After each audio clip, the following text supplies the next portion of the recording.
அவருக்கு retirement function நடத்த அவரை பேச கூப்பிடுறாங்க. அவர் பேசலாம்னு பார்க்கும்போது இவர் பேசுறதை யாருமே கண்டுக்கல. எல்லாரும் அவங்களுக்குள்ளே பேசிக்கிட்டு சாப்பிட்டுக்கிட்டு இருக்காங்க. அதை பார்த்து டென்ஷன் ஆகி அவர் அங்கேருந்து கிளம்பி போயிடுறாரு. அவரை வீட்டில் உட்காந்து புலம்பிட்டு இருக்காரு. அங்க இருக்கிற யாருமே என்ன மதிக்கல. நான் ரிட்டையர் ஆகிறத கொஞ்சம் கூட அவங்க கவலைப்படல.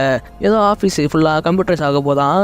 நான் ஆஃபீஸை பற்றி எனக்கு எல்லாமே பர்ஃபெக்டாக தெரியும். எந்த ஃபைல் எங்கே இருக்குன்றது ஒர்க் உண்டு எனக்கு நல்லா தெரியும். நான் யாருமே மதிக்கல அப்படின்னு சொல்லிட்டு சொல்ல அதுக்கு அந்த பெரிய பையன் என்ன சொல்கிறான்னா, எப்பா இந்த விஷயத்தெல்லாம் மட்டுக்காக தான் கம்ப்யூட்டர் வருது அப்படின்னு சொல்கிறான். அதுக்கு அவன் என்ன சொல்கிறான்னா, கம்ப்யூட்டர் விட போச்சுன்னா ஆஃபீஸ் இல்லைன்னு சொல்கிறீங்களா அப்படின்னு சொல்லிட்டு பேசிக்கிட்டு இருக்க.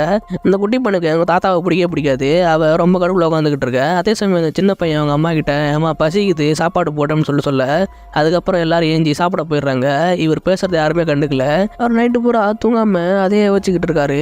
அடுத்த நாள் காலையிலே குளிக்கலாம்னு சொல்லிட்டு பாத்ரூம் பார்க்க போக அவன் பையன் அவரை நிறுத்தி அப்போ எங்கே குளிக்க போகிறான்னு சொல்லி கேட்க ஆமான்னு சொல்ல நான் போய் குளிச்சுட்டு வரேன் நீ வெயிட் பண்ணுன்னு சொல்கிறான். டேய் எப்பயுமே நான் தான் ஃபஸ்ட்டு போவேன்.